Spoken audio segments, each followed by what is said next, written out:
In other news, Donald Trump says an agreement has been reached for the complete disarmament of Hamas in Gaza. The group, however, says it would not implement any part of the agreement if Israeli forces failed to fulfill their obligations. That's Israel's withdrawal from the enclave and progress on the reconstruction in the Palestinian territory. Our correspondent Noga Tarnopolsky has more on that from Jerusalem.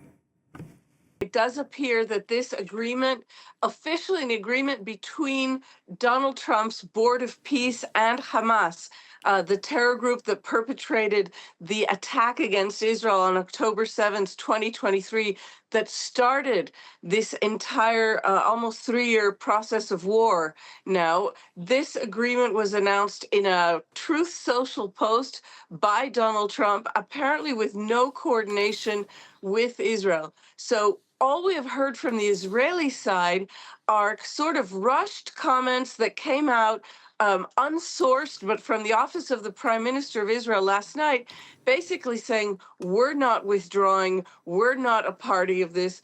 Now, let's remember that Donald Trump announced the Board of Peace and announced a ceasefire over Gaza the better part of a year ago now, around 9 months ago now. And that did have immediate effect. The Israeli hostages, we all remember, were released. The fighting in Gaza ceased immediately. But since then, none of the other 20-point parts of this ceasefire agreement have been implemented. And it really has been an ongoing stalemate in which Israel has slowly encroached on more and more of the land that it was holding in Gaza, holding up to 70% of Gaza now. And also continuing strikes against what it always calls Hamas targets. So there have been many civilians killed during these operations. So a stalemate. This is the first concrete step forward, and it may also have real effect. But Israel last night said it would not.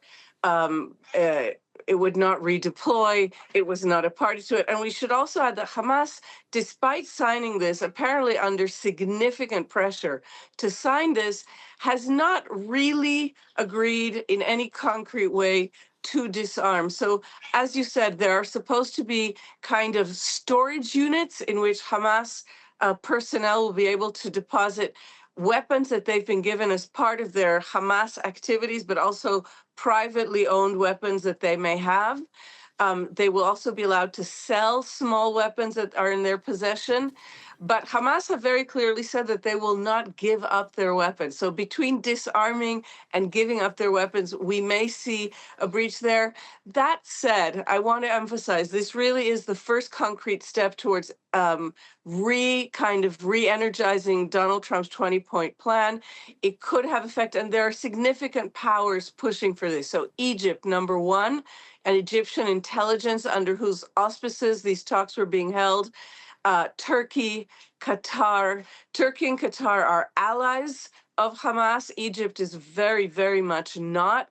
And that configuration of countries that have various interests here is also interesting and may indicate again that there may be a push forward. Last thing I want to say is, though we haven't heard from Israel at all, we have heard from the White House, where a senior official told the website Axios that basically they're not interested in Israeli complaints. And what this source said to Axios is their only expectation is that Israel will live up to its obligations in the 20-point ceasefire plan.